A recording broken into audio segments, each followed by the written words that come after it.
Good morning, welcome back to another video, and today is another day of the PDSA fundraiser. Now just stick around and enjoy the video. Okay, so today we are going to be going over what we've actually done for the previous day, for today obviously. Currently we actually did not get anything good. Obviously with daily routines, when it comes to an RNG basis, you do run the chance of not getting anything for that day. We did all of our different types of things. We got a couple of Garnite Howls, but that's not anything massive to actually shout out about, because that's 100% drop chance and the mount is up between 16 and 20 minutes. The things of note that didn't drop for us is the Terminal Lost Legion, and also the Lanticore did not drop once again. That's a bit of a bummer, but at the end of the day, the whole point of this is to stockpile loads of stuff and try and get as many as we can. Hopefully, because I have a day off, I can camp these types of areas for the previous day, and we can do some other different types of things moving forward. So if we head over to Zathrash, then we can then check that out right there. And if we go over to our mailbox, we can actually see that there's quite a few things that are actually sold through right there. Obviously we don't want to take any of the stuff we got from our different types of runs and all that stuff, so we'll just take the stuff that we actually do need. So that would be all of the Viola Sand stuff, and then we'll vendor all the other bits that are from our previous farms that I haven't actually attended to just yet. So currently, as it stands, what we've actually got is a pretty decent amount of stuff.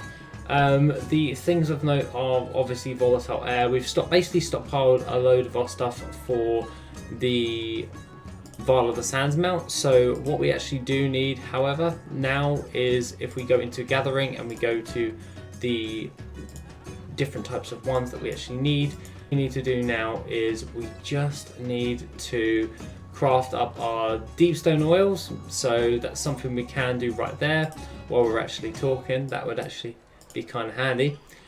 Create our deepstone oils, and then we'll send over all of our true gold stuff, and we can send that all the way over towards Balthorg, who is our transmute master. So if he gets a proc, then that's handy because that can go into the next mount.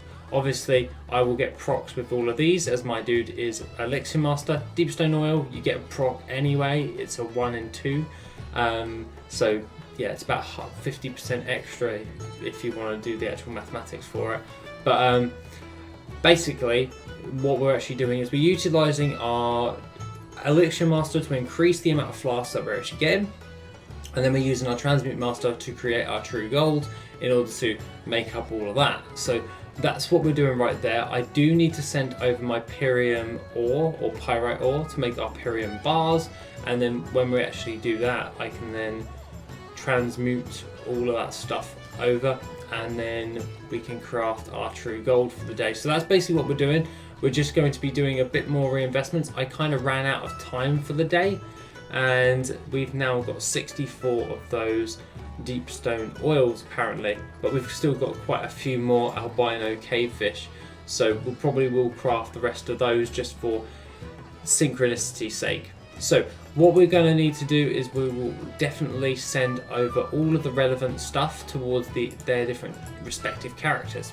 So Balthorg will get all of the volatiles, so Balthorg with all of the volatiles, we'll just delegate all of that stuff over, and then we can just send all of that over to Balthorg. And then once we've sent all of our volatiles over to Balthorg, it's just a case of jumping over and sending over our pyrite ore towards Corthana. So Corthana will get all of her pyrite ore, and then she can just smelt those into their respective things. Obviously I opened a little container today, so it looks a bit different in the grand scheme of things. So jump back over to Corthana, and that is basically going to be what we're actually going to be doing. We're also going to be using our transmute master in order to create Titan steel bars. When I mean that is Saronite 2 titanium ore bars. The fact that it's just a hell of a lot easier in order to do that way, and it usually ends up a bit cheaper, so I will be double checking that before I do that, of course. But realistically I'll probably be buying frozen orbs from Dalaran and then getting hold of my Eternals, because Eternals are usually worth quite a bit. So if we actually go into WorthIt and go into flipping, there is the frozen orb flip, which is already in there. And yeah, it's going to be a lot easier if we just buy out our fires, our Eternal Fire right now from the actual vendor.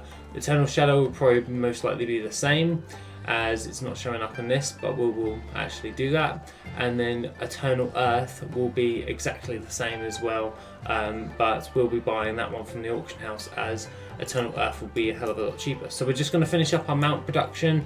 We're going to actually be spending quite a bit of gold for today. Obviously I ran out of time yesterday because I had to go to work, but yeah, we'll be finishing that up for the day. That is basically what I'll be doing, and then trying to get hold of any of those additional things. So if I can actually reduce the cost in any way, shape or form, we're using Alchemy, either with transmutation or flasks, then I will be, because those additional procs will go on for later, and that will actually save us gold for the next craft, and then the next craft, and then the next craft, and then so on and so forth.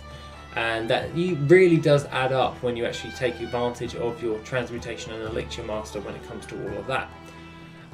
It does save you quite a bit of gold if you actually just divvy it up between your different characters and then send it all back to actually craft, because you're getting additional materials for the following crafts. So you may get just the baseline profit that you were originally had from the actual mount, but now in the future, when you do the next batch of crafts, then you're going to be saving some more gold, and when you sell that on, you'll be making a little bit extra because you've got those additional procs.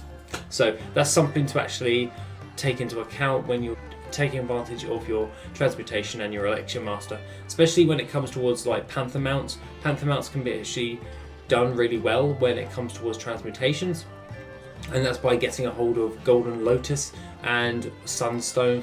For instance, you use 1-to-1 ratio, and then you use that on Transmutation Master. You craft like 40 of those, and you turn those into Sun's Radiance.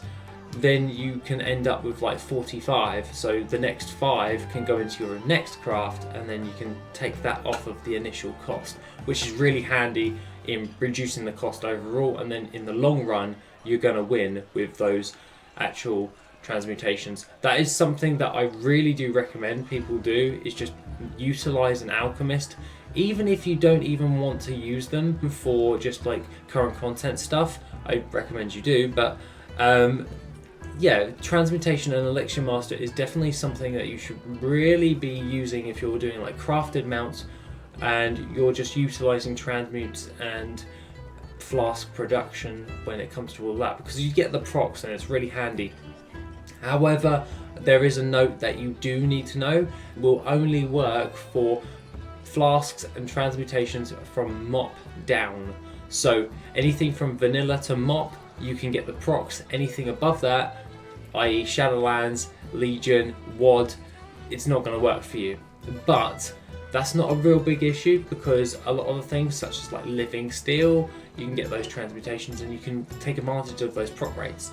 So that is really handy, and I find this to be a good way in order to make gold when you're doing flipping as well, because it just adds up and adds up and adds up, and it just makes a little bit additional extra gold. So gold through procking is really handy, and we saw this quite prevalently when it came towards like the Silas proc, when you were using the Silas Sphere of Transmutation, which was really handy to actually get more potions and flasks when you're actually using that.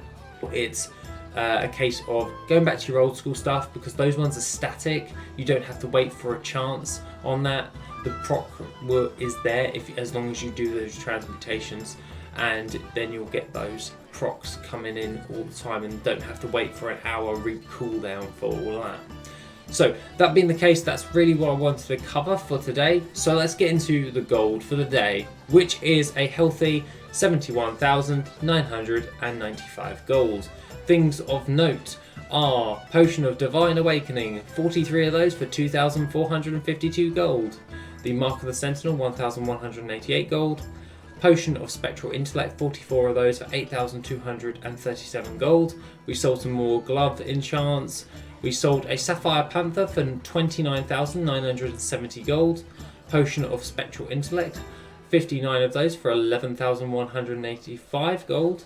And if we go down, we can actually see that we sold Simple Revelation once again, 3,306 gold. The Crush and Thrush and Killdozer, we sold a Killdozer, that's awesome. 4,212 gold, so like 800 gold than what we were originally going to doing, but we've got a ton of them, so that's really handy. That's 4,000 gold we did not have.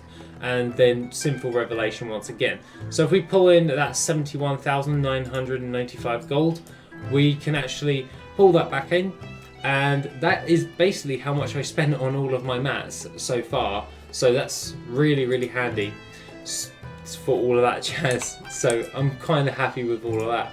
If we look up, it's just a flat line at this moment in time because we started investing in our actual mount production. So that's what we're going to be doing right there. The next things of note for us today will be sticking Corthana here, as she'll be doing a lot, and I mean a lot, of smelting, and then that will be basically her task for today. Other than that, guys, that is pretty much everything that I wanted to cover for today. Just a reminder on utilising procs in order to reduce the cost of mounts or different types of crafts that you're doing. And you can actually do this by just crafting a load of like living steel, 100 of them, and then get those additional procs and sell the procs on, and then use the living steel. You could always do that as well. So that is one thing that I would actually recommend, is just get yourself a transmutation master, an elixir master, and then overall it will work out quite well. Now, aside from all of that, guys, if you want to support the channel and help make the channel even better, then why not check out the Patreon? Members get additional info, gold making resources, and Patreon specific content. The link is located in the description down below. Thank you and have an awesome day.